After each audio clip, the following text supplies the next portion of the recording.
nous dans notre équipe Peuple Magique Francophone composé d'Eileen, Saraí, Alan, Brenda, Edmond et Emiliano.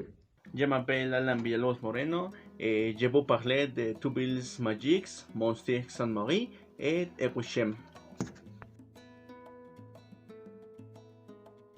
Monstier Sainte-Marie est l'un des plus beaux villages de France. C'est connu pour son étoile suspendue au-dessus de la chapelle Notre-Dame de Beauvoir.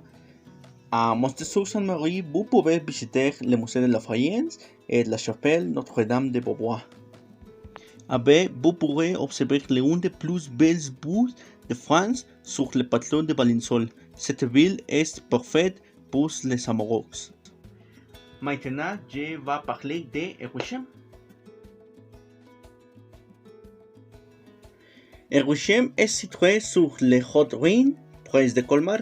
Eruchem est l'un des plus beaux villages d'Alsace et il est situé sur la route des Vans.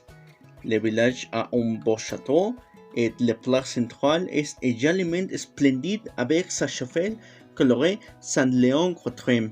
Eruchem est l'une des villes préférées de France. Avec Eruchem est pressé par de douces collines plantées de barns. Eruchem est parfait pour les vacances en famille. Bonjour à tous, je vais parler dans deux villes dans Paris. La première, c'est Saint-Denis. C'est une des plus belles villes de Paris. Et c'est une ville avec beaucoup d'histoire et plus de son architecture médiévale aujourd'hui. Et la ville est plus touristique, il y a beaucoup d'endroits où aller. Et ce sont quelques légendes. Et l'Ermitage, c'est un monastère qui a été construit à l'entrée de la route. Les deux, c'est l'église Notre-Dame de Gour. Cet édifice est inscrit sur la liste des monuments historiques en 1985. Et les canyons, c'est une ville grâce aux touristes. Et vous voulez sortir un canyon et faire un tour environ dans le haut. La ville numéro 2, c'est le Verne de les Mesures. Et cette ville située dans le Jura. Et c'est une des plus magnifiques. Et au sud de la ville, et puis détecter une architecture de l'art roman. Et c'est une de les plus belles villes. Et la cascade Verne de les Mesures, c'est une des plus grandes attractions de la région. Et plus de son atmosphère est très religiante. Et de plus, la cascade est magnifique à toutes les saisons de l'année. Bonsoir, je suis Aileen et je vais parler sur les lieux que tu peux visiter dans la France. Le premier lieu c'est Pesmis, et dans le rue Senois. Et Pesmis catholique, mais l'un des plus vieux villages de France, est situé proche de Chauvigny, en Montagne. Ce lieu est un impressionnant patrimoine architectural et historique avec deux passages que tu peux apprécier. Pesmes consiste en un village de maison médiévale qui peut recevoir des vestiges des châteaux et fortifications situées dans la rivière de l'Oignon, comme le Saint-Hilaire et le Gironde. Es une ville calme et exceptionnelle pour renaître. L'église de Saint-Hilaire en Pesmes est un agréable un peu sombre et environnement, mais à grand but. Pour regarder les spectacles, concerts, conférences et cinéma ou autres, tu peux visiter avec la famille ou t'arrêter des Fouges. L'autre lieu que je vais parler, c'est Barfleur-Normandie. Barfleur est l'un des plus petites dans la Manche et le principal port de la côte de Normandie, Montgéange.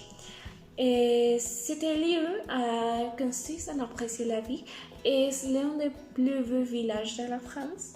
Pour cette raison, la rue des Blasfeux arrive à un patrimoine architectural typique avec le pittoresque. Barfleur est un important port de la France. Tu peux regarder la mer, pratiquer la pêche en mer ou assister chercher des soleils à manger des routes. Quelques monuments que le remarquable de Barfleur, c'est l'église de Saint-Nicolas. L'église est un peu remarquable et avec magnificente architecture. Salut, je suis Brenda. Je vais parler de la Vargine, Loire-et-Cher. C'est une petite ville dans le département de Loire-et-Cher. L'église de Saint-Genet est construite à la fin de l'Ancien siècle et son intérieur est très merveilleux, avec murales qui représentent différentes images de la religion. Le château de la Vargine est un monument historique construit dans le XIe siècle aussi. C'est une grande forteresse de la ville, juste ce qu'ils ont démonté pour le roi Henri IV dans le XVe siècle. Aujourd'hui, c'est possible d'observer les restes de la construction. Pour autre part, je vais parler de Saint-Cyr-la-Bobine. C'est une ville dans l'est de France et n'est pas de les plus vieux villages du pays. Ses habitants sont producteurs de barriques de vin. Les maisons d'anciens artistes sont utilisées comme musées de son travail. Les activités plus populaires parmi les habitants sont les promenades dans le jardin, la pêche et la visite de la route du pêche-mer. Roussillon est situé dans le département du Vaucluse de la région Provence-Côte d'Azur. Les principales attractions du sont les centres des ocres et sans doute ce qui amène les gens au visage de Roussillon. Mais une fois que vous avez marché la piste est émerveillé par les canyons profonds. Le Rocamadour, le village de Rocamadour est connu comme un village sacré et un lieu de pèlerinage important. C'est le 10e endroit le plus visité en France. Il y a 7 sanctuaires de Rocamadour dans la chapelle Notre-Dame, la basilique Saint-Sauveur et la chapelle Saint-Michel. À Rocamadour, les visiteurs pourront également admirer les belles concrètes, murales et les peintures. Nous verrons que la commenter. La francophonie ensemble de pays francophones ou régions membres de l'Organisation internationale de la francophonie. Ces pays parlent majoritairement ou partiellement français, mais le français n'est obligatoirement la langue officielle ni sur le plan régional ni sur le plan national. Le français est la 5e langue plus parlée au monde, avec 300 millions de locuteurs représentant 4% de la population mondiale. 1 personne sur 26